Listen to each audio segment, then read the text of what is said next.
عرس کا مقصد کیا ہے؟ آپ نے کبھی سوچا موت کے دن دنیا میں کون خوشی مناتا ہے؟ کوئی مذہب کا انسان ایسا ہے کہ کسی کی موت کے دن خوشی منائی جائے؟ دنیا کا کوئی انسان کسی مسلک کا ایسا ہے کہ موت کے دن خوشی منائے؟ کسی مذہب اور مسلک کا انسان موت کے دن خوشی نہیں مناتا سوائے ایک مذہب کے اور ایک مسلک کے۔ اس مذہب کا نام اسلام ہے اور اس مسلک کا نام اہل سنت و جماعت ہے۔ الحمدللہ ہم لوگ عرس مناتے ہیں۔ پیر صاحب دنیا سے چلے گئے، اگر اس دن گئے ہیں اسی دن عرس منایا جا رہا ہے، اور عرس جو ہے وہ غم کا دن نہیں ہوتا بلکہ عرس خوشی کا دن ہوتا ہے۔ آپ سے پوچھنا چاہتا ہوں کہ دنیا کا کوئی مذہب کا ماننے والا اتنا یقین نہیں رکھتا، دنیا کے کسی مسلک کا ماننے والا اتنا یقین نہیں رکھتا جتنا سنی کو یقین ہے۔ لوگوں کے مرنے والے کہاں گئے وہ جانے، لیکن ہمیں یقین ہے جو ہم سے جدا ہو کے گئے وہ اللہ سے وصال فرما گئے، ان کی ملاقات اللہ سے ہو گئی۔ اس لیے اس دن کو ہم خوشی کا دن مناتے ہیں۔ اور یاد رکھنا ہم سب کا عرس نہیں مناتے، عرس صرف اللہ والوں کا مناتے ہیں، عرس صرف اللہ کے نیک بندوں کا مناتے ہیں، عرس صرف اللہ کے مقبول بندوں کا مناتے ہیں۔ اس عرس کے اندر ہمیں یہ پیغام دیا جاتا ہے، اللہ کے بندوں جس ولی کے عرس میں آئے ہو، جس نیک بندے کے عرس میں آئے ہو، جس مرشد کے عرس میں آئے ہو، انہوں نے آخرت کی تیاری کی تھی، انہوں نے آخرت کی فکر کی تھی، انہوں نے قبر کی تیاری کی تھی، اس لیے آج ان کا عرس منایا جا رہا ہے۔ تم بھی آخرت کی تیاری کرو، آخرت کی فکر کرو۔ یہ قبر کیا ہے؟ یا اللہ اکبر، قبر دو میں سے کوئی ایک ہے، یا تو کسی کی قبر جہنم کے گڑھوں میں سے گڑھا ہے، یا کسی کی قبر جنت کے باغوں میں سے باغ ہے۔ اللہ نے آپ پر چھوڑا ہے، اب آپ بتاؤ آپ اپنی قبر کو جہنم کے گڑھوں میں سے گڑھا بنانا چاہتے ہو یا آپ اپنی قبر کو جنت کے باغوں میں سے باغ بنانا چاہتے ہو؟ میرے بھائی جو دنیا میں ڈوبے رہو گے، غفلت میں رہو گے، آخرت کی تیاری نہیں کرو گے تو آپ کی قبر جہنم کے گڑھوں میں سے گڑھا بن جائے گی۔ اللہ اکبر، وہ قبر کیا ہوگی جانتے ہیں؟ اللہ اللہ، اس میں جہنم کی آگ ہوگی، اس میں بچھو ہوں گے، اس میں سانپ ہوں گے، اس میں اندھیرا ہی اندھیرا ہوگا، اس میں تاریکی ہی تاریکی ہوگی۔ وہ دردناک موت آئے گی، اللہ اکبر، ایسی دردناک موت کہ اللہ اللہ، جب انسان قیامت کے دن اٹھے گا اس وقت بھی موت کا درد محسوس کرے گا۔ اگر آخرت کی تیاری نہیں کی تو موت ایسی ہوگی، اور اگر آخرت کی تیاری کر لی ہے تو انشاءاللہ قبر جنت کے باغوں میں سے باغ بن جائے گی۔ اور وہ قبر کیا ہوگی؟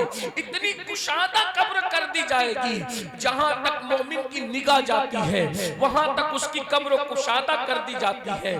لوگ تو دھوکہ کھاتے ہیں، ارے یہ 2 گز زمین ہے، مگر وہ 2 گز زمین نہیں رہتی بلکہ وہ جنت کی کیاری بن جاتی ہے۔ اس میں باغ بھی ہے، اس میں پھل بھی ہے، اس میں ٹھنڈی ہوائیں بھی ہیں، اس میں خوشبو بھی ہے، بلکہ اللہ اکبر، اللہ کے سچے رسول صلی اللہ علیہ وآلہ وسلم مومن کی قبر کے بارے میں فرماتے ہیں کہ ماں کا پیٹ دنیا کے سامنے جتنا چھوٹا ہے، دنیا کتنی بڑی ہے، اس میں 7 سمندر ہے، اس میں 7 آسمان ہے، اس میں 7 زمین ہے، اس میں شفق کا جمال ہے، اس میں افق کی سرخیاں ہیں، اس میں گلاب کے پھول ہیں، اس میں گلوں کی نکھت ہے، اس میں برسات ہے، اس میں سردی ہے، اس میں گرمی ہے، اس میں موسم ہے، اس میں باغ ہے، اس میں درخت ہے، اس میں پھول ہے، اس میں پودے ہیں، اس میں ستارے ہیں، اس میں سیارے ہیں،